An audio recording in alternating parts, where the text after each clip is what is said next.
Around the year 1225, there was a woman living in Santarém who was very unhappy with her marriage. She was convinced that her husband did not love her and was unfaithful. She tried all the possible means to bring back her husband without any results. Desperate before her situation, she turned to sorcery, visiting the soccer of the town. She promised her that her husband would again love her like before, but with the condition that she would pay her with a consecrated host. This frightened very much the woman.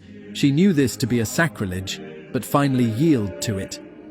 After receiving communion in her parish church of St. Stephen, she did not consume the host, but left the church, immediately took the host out of her mouth and placed it in her headscarf.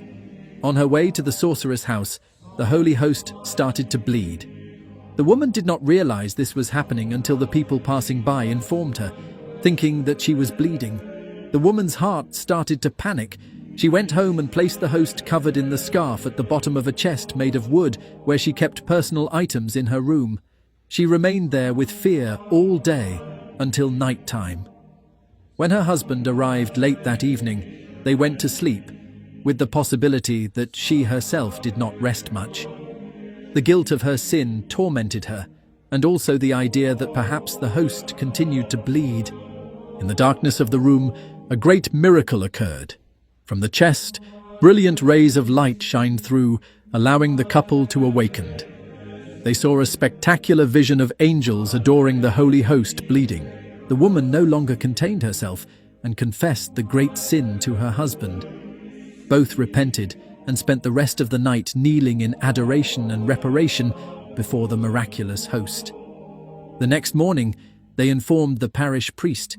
He went to the house and heard the story from the woman. The priest returned the host to the church of St. Stephen in a solemn procession, accompanied by many priests and lay people. The host continued to bleed for 3 days. Finally, it was decided to place the holy host, still bleeding, in a reliquary made of beeswax. The priest enclosed the holy host in the beeswax reliquary and placed it in the tabernacle. This is where the second miracle occurred. Sometime later, when the tabernacle was opened, another miracle was discovered. The wax that had encased the host was found broken into pieces, and the host was found miraculously enclosed in a crystal pyx, along with the precious blood.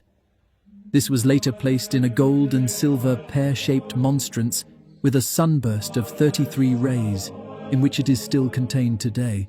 Through the centuries, the host has bled repeatedly, and several images have been seen in the host, images of our Lord Jesus.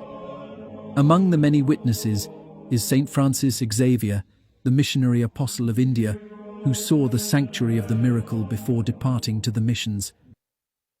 Since the occurrence of the miracle until today, every year, on the second Sunday of April, the Eucharistic miracle is taken in procession from the house where the couple lived and the miracle occurred, the Via delle Astuzie, to the Church of the Miracle.